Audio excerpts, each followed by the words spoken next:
Hello everybody, Moarhammer here, and I've got another battle report for you, and this one is a really good one. It's 2,000 points, my Tzeentch against a mixed Order army, which is pretty much all High Elves. It's a really close game, and not only that, the army I'm playing against, the High Elf army, received one of the painting nominations at the South Coast G2. It's absolutely stunning, so that looks really nice. So, just for a bit of background, I am officially going to Heat 3 Games Workshop Grand Tournaments, and therefore I'm trying out a couple of slightly more competitive lists. I've got a few ideas in my head, I'm just throwing them out for now. Let me know what you think, see what I can change with them, because I need to tweak them a little bit. So, the list I'm starting off with is using the Host's Duplicitous War Scroll Battalion, which is a pretty cool one. It allows you to, it basically essentially gives you the spell where you can invert the enemy's hits to misses and their misses to hits, which is quite fun, and same thing for their wounds. It requires a Lord of Change and a Change Host, which means that I am running 2 Lords of Change. So, first of all, I've got my Lord of Change General, and it's Magnus the Red, but it's not Magnus the Red. He's Sigmar General. He's got the Magical Supremacy command trait, so he can unbind within 27 inches. And because he's a Lord of Change, he should be really good at unbinding, so that was hopefully really quite good. His artifact is Wellspring of Arcane Might to give him a bit of extra, just rerolls on ones to cast, so it should make the entire army a bit better at casting. Then I've got a second Lord of Change. This guy has phantasmal weapons, and other than that, not a whole lot. But this guy's the Lord of Change that's in the Change House, so people are going to be swapping position around this guy. Then I've got the Blue Scribes. He's going to be learning spells from the other 2 Lords of Change, hopefully, and then just going around doing some other stuff. Then I've got a Herald of Tzeentch on a disc. The rest of the army is relatively slow, so I kind of wanted this guy and the Blue Scribes to be able to run around and grab a few objectives if I needed them to. It's just a little bit of extra movement in the army. Then I've got a Herald of Tzeentch on foot. And this guy's just going to be kind of sticking out with the rest of my army, horrors and stuff. Just trying to kind of stick with them and keep back, and then occasionally casting his decent spell to knock off a few mortal wounds. But also I need so the Blue Scribes, the Herald on Disc and the Herald on Foot, they're the 3 horror heroes I need for the Host Duplicitous War Scroll Battalion. And then I've got a Gaunt Summoner, and with his Chaos Familiars. This guy's got a Soul Draft as his artifact. The idea here is he would kind of be able to drink that, go up on a Bellwind Vortex and just start casting everything at people. And he had the Glimpse of the Future spell from the Law of Fate, which means that he can accrue additional Destiny dice throughout the game, which I was hoping would be quite useful. Then I've got 3 units of 10 pink horrors, and these guys were my battle line. And then I've got 3 units of 10 blue horrors. So that these horrors are basically just to make up the Change Host formation with the other heralds. And that was essentially my entire army. I do also have an additional 240 points in my summoning pool. The idea with that was if I wanted a Bellwind Vortex, I could summon that.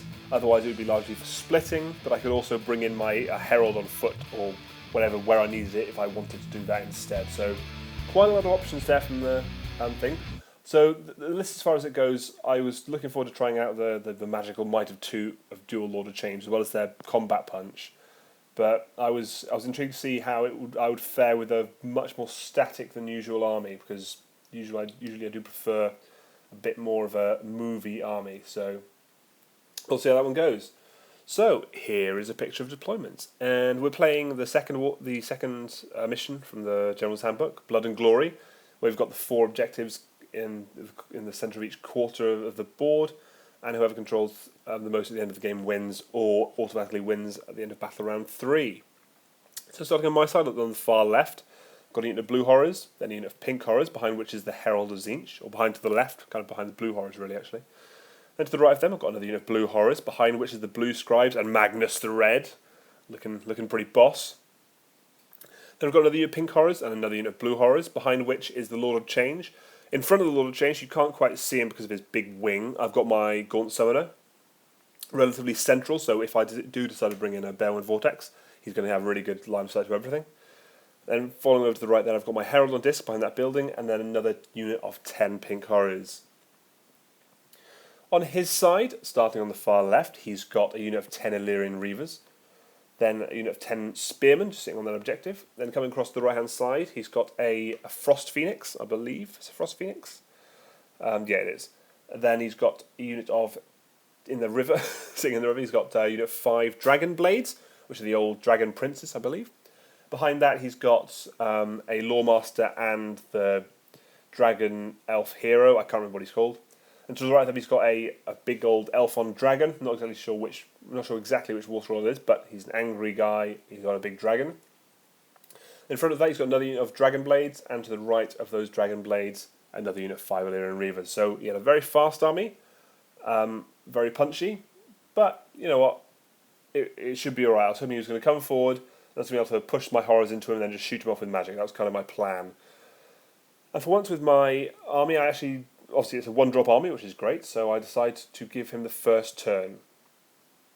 And something I didn't realise, his War Scroll battalion that his dragon and dragon blades were in, basically allows you to move in the hero phase once per game, so he does that and just basically runs up 3 inches from my line, so not only were his dragon princes 3 inches away from horrors, but his big old dragon there was actually a fairly short charge away from getting into my Lord of Change. I'd left a bit too much of a bigger gap in front of him, so if he'd hopped over those blue horrors in front of the Lord of Change, he'd be able to get into combat there, but oh well. Other than that, on the left-hand side is Reavers move forward, on the right-hand side they do the same thing. On the right-hand side behind the Reavers, that's Eltharion. Sorry, he was hiding behind that house a second ago, I missed him, my bad. But Eltharion's come along as well for a bit of fun. He did cast Hand of Glory on the big old dragon as well, so he was very, very choppy and fighty. So that was going to be a bit scary. In the shooting phase, his Reavers shoot at my horrors and managed to kill 6 of them, so pretty good going. And then his dragon also burns his breath at my Lord of Change and plinks 5 wounds off it, which was not good. That's quite a lot to lose turn 1. So we go into the charge phase, and like I said, his dragon could have charged over the top of my Lord of Change and done some damage, but fortunately he doesn't make it. He only rolls a 4 for his charge, so he smashes into the blue horrors instead, along with the dragon blades there. And on the right-hand side, the dragon blades also charge into the pink horrors. He goes first with this dragon and has absolutely no issue eating every single blue and every single pink horror. It was carnage. It was brilliant. Then over here, I do attack with my pink horrors and actually manage to slap a wound onto one of them. But it doesn't really stop him just annihilating the rest of the unit. So yeah, that was a thing that happened. So I do decide to split some horrors here. I bring up some blue horrors here next to the dragon. And I bring up the blue horrors here next to the dragon princes. Now I knew that all of these guys were a bit worse, well, maybe not the dragon, but I knew the dragon princes, or the dragon blades, were a lot worse off the charge. So I was hoping that I could bring in blue horrors, they would survive my turn. Then when we go into his next turn, his dragon blades would still be held up, because I was fairly sure I'd need to put everything I had into the dragon to kill it. So we go into my turn, and Magnus, the Gaunt Summoner, the Lord of Change, as many horrors that can see, all put their spells into the dragon, and they bring it down, which is fantastic. Actually finished off by my Gaunt Summoner. He cast an Arcane Bolt and knocked the last 2 wounds off it, so go Gaunt Summoner. Other than that, we do some stuff. So, well, to be honest with you, I don't do a whole lot. I do a little bit of shuffling with my movements. Both my Lords of Change come forward, try and maybe get some charges in on the Dragon Blades. My Horrors come forward just to kind of secure objectives. On the left-hand side, my Blue Horrors were hopefully going to take a few pot shots at the Reavers over there. And then my Herald that was on the disc kind of moves in behind the Gaunt Summoner. I didn't really have an idea what I wanted to do with him. I just wanted to kind of keep him a bit away from the right-hand side where Eltharion and the Reavers were, just so I didn't want him to get picked off just yet. Because I knew that my Blue Scribes and my Herald on disc were the best chance of going to get objectives late game, so I kind of wanted to keep them alive and push them forward later. I do put Arcane Transformation on my Lord of Change, gives him an extra attack, which is fantastic. And that's just about it. So I put as much shooting as I can into the Dragon Blades, so the Horrors that were in range, as well as the Gaunt Summoner shoot at the blades, and I bring 2 of them down and put a wound onto another. So not a bad shout there. So we go into the charge phase, and my General Lord of Change smashes into the Dragon Blades. I decided to not charge my my other Lord of Change in because I figured I might not need it. You never know. So yeah, big guy goes in and he manages to bring down all three remaining Dragon Blades without much issue. I think I used a couple of Destiny dice here just to make sure I got the wounds through because, yeah, it was worth doing. So, yay. He attacks my Blue Horrors then with his Dragon Blades, manages to kill 3 of them in a pretty pathetic attempt. But, that's not too bad. So we go into the initiative roll-off, and he wins it. Actually, no, I'm lying to you. I win it, and I give it to him because I don't need it yet. I know how important the double turn can be in claiming the objectives in this mission, so I give him the turn, and I'm hoping that he'll then come into me, because, to be honest with you, where his units were, it wasn't actually that great. I couldn't really hit him with my magic, so a double turn wasn't hugely useful. So I give him the turn, and he comes forward at me. His Phoenix and Altharion comes around the corner to try and slam into the front of my army, and the Reavers come on the right hand side, come a bit further around, and the Reavers on the left hand side come forward as far as possible to kind of, I think they were aiming to take some pot shots at the Lords of Change. So his Reavers on the right hand side fire at the Lord of Change, and they this was a bit cheeky. He gets 2 wounds through, and I was like, I'm just gonna use some Destiny dice. So I used 2 3s. I had Mystic Shield cast on Lord of Change, so I used 2 3s to manage to make those wounds saves. So that was pretty funny. I enjoyed that.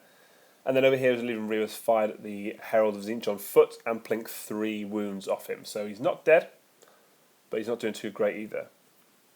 And then we go into the charge phase.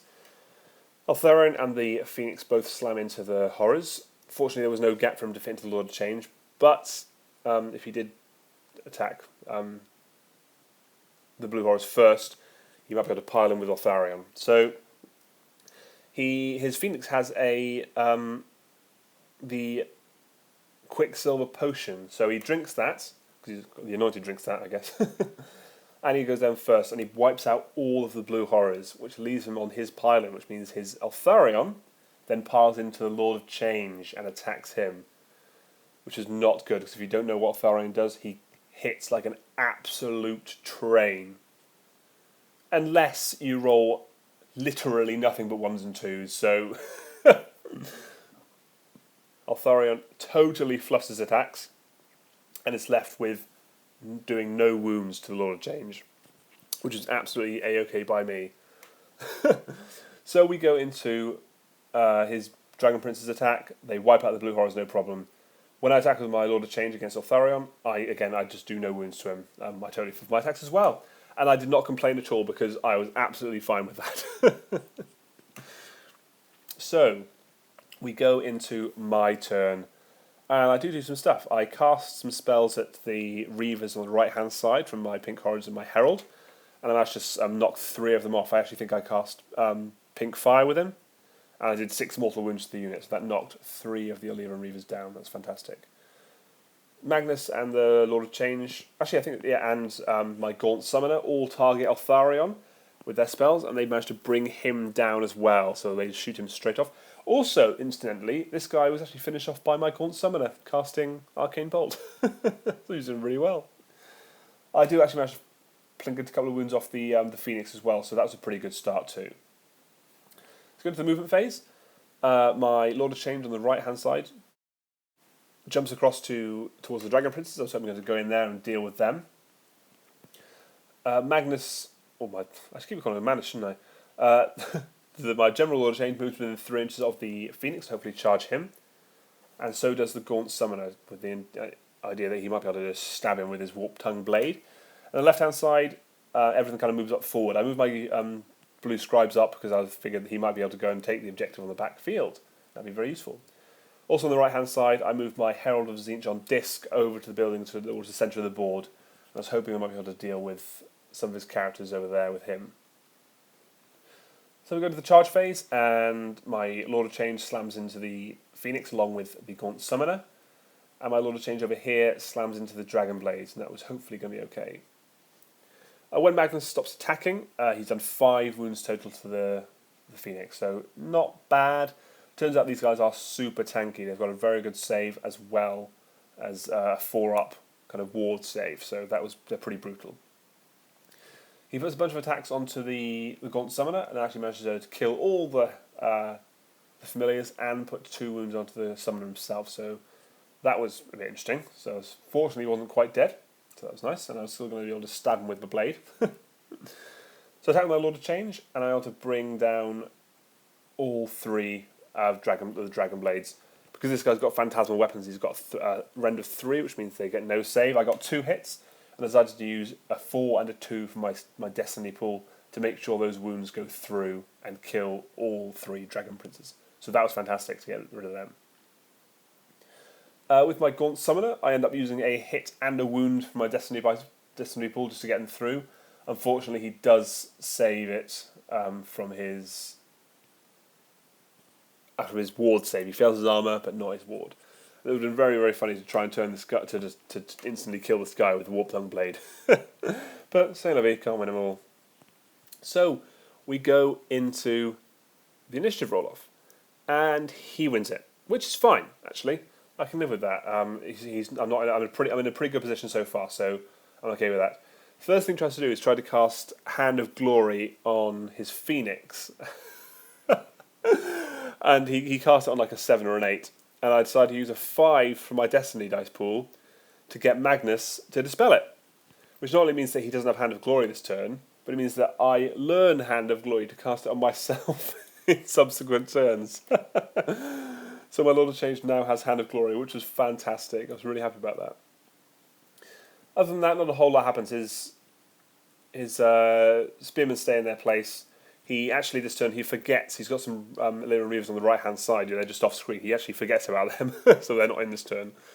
But his 2 characters at the back move towards the Herald on disc, trying to take him down. Going to the combat phase, he attacks, and he manages to kill the Gaunt Summoner, which is very sad. But at least it's not the Lord of Change, so there's that. I attack with my Herald on disc, I manage to put 2 wounds onto the Lawmaster. It's not good enough, and when he attacks back, he does 3 wounds total to me. When my Lord of Change attacks back up against the Phoenix, I only do a single wound to him. It was really rubbish. A bit disappointing, to be honest, but it's not too bad, because we go straight into my turn. And remember when I mentioned I learnt Hand of Glory? Yeah, I totally cast that myself. I shoot off the Lawmaster, who was in combat with my Herald on disc with my Lord of Change, so he gets shot straight off. My Lord of Change in combat with the Phoenix does shoot at the Phoenix a bit with his spells and plinks another couple of wounds off. I think he's got 10 wounds down so far.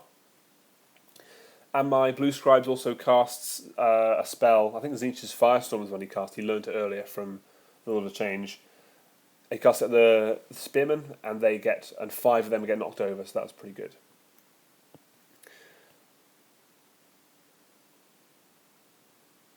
So in the movement phase, I move my Blue Scribes up towards the Spearmen, and my Lord of Change on the right-hand side towards the Illyrian Reavers, and hopefully I was going to deal with them. I do flee from combat with my Herald on disc, because I don't see any reason to need to be in there, and I can go and grab that objective while I'm at it. So we go into the charge phase, and the Blue Scribes charge into the Spearmen. I know it's rubbish, but I can try and kill a couple and battle shot them off, which would be ideal. I can win, and if I can battle shot them all off, I'll win the game this turn, which is fantastic. And I also charge in over here with the Lord of Change. That was no problem. I do attack here first with my Lord of Change, and he's able to smash in the Phoenix. Hand of Glory really did help. I got like all hits and wounds, so that was fantastic to bring him down. He attacks my Blue Scribes with the Spearman, but does nothing. And so I attack with my Lord of Change. I end up using 2 6s to hit this guy, and I end up doing a total of 9 wounds to these guys. So I bring down... 6 wounds to these guys. So I bring down 3 of them with just his sword. So that was fantastic. So their units are now very depleted. He does manage to do a wound back to me in retaliation. This was actually the horses that did that, so good figure. In the combat phase, I actually managed to bring down another 3 spearmen, which is fantastic. So that was quite entertaining. So we go into the initiative roll. Over here with the spearman, he doesn't fail a battle shot test. He actually managed to pass that no problem. there's still 2 of the spearmen left. Actually, maybe it's the battle shot that got rid of the remaining guys. I can't remember. Either way, there's 2 left.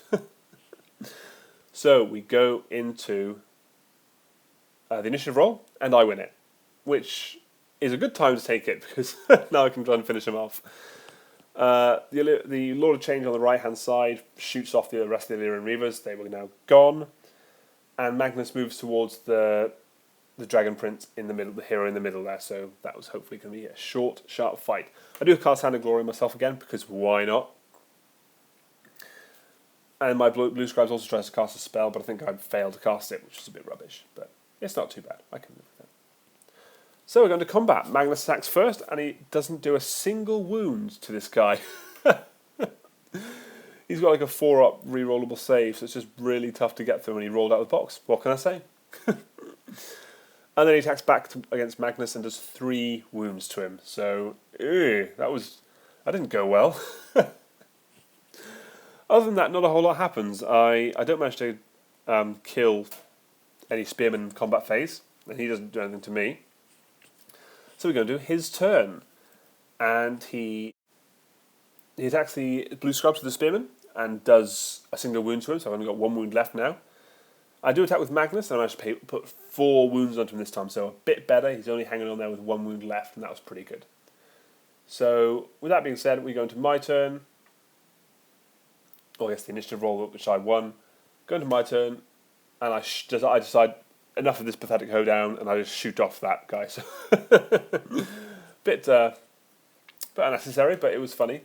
And this is where I decided to do something a bit silly, but it was funny. My blue scribe summons a Balewind Vortex.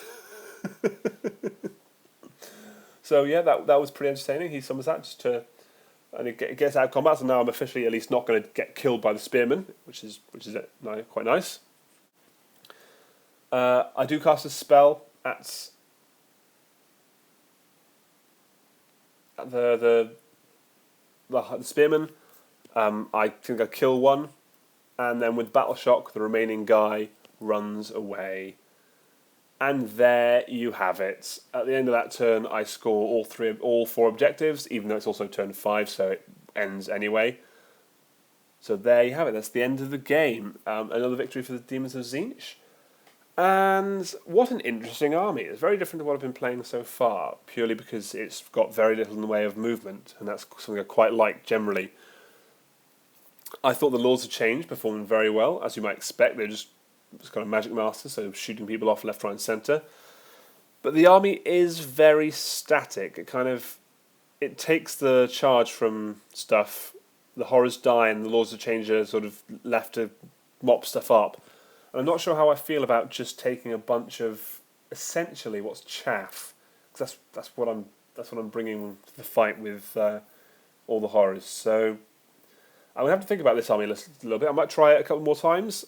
It did seem to perform quite well. You know, it's very offensive. Having the 2 Lords of Change is really helpful for just having the double opportunity for gateway. Again, my Gaunt Summoner didn't really have much of a chance to do much. It was a lot of my things didn't get a chance to do what they should have been doing because his army just leapt on me so fast, and I felt like I was struggling to just swat off what he had. So that's kind of how that game went. But it was still really, really fun game against a great looking army. So hopefully you'll see a rematch again in the future. But as far as the army goes, I'm going to try it again. I'm not convinced by it. The double Lord of Change works very well, but the rest of the army is a bit meh. I totally forgot about the Host Duplicitous spell, Scintillating Simulacra, I think it's called. Totally forgot about that. Didn't use it once, so maybe it would have been more fun if I used that. But we'll see. I've got a couple of ideas about how I might change this up a little bit, just adding and taking away a few units. But we'll see how that goes. So, thank you very much for watching. Please let me know what you think of the list. See if you've got any pointers for what I might be able to do to change it, give it another go with something else. If you like the video, please give it a thumbs up and subscribe to my channel. Other than that, you can find me on Twitter at MoreWarGames, and that's a whole lot of fun. So thanks very much for watching, and I'll see you again soon for another battle report.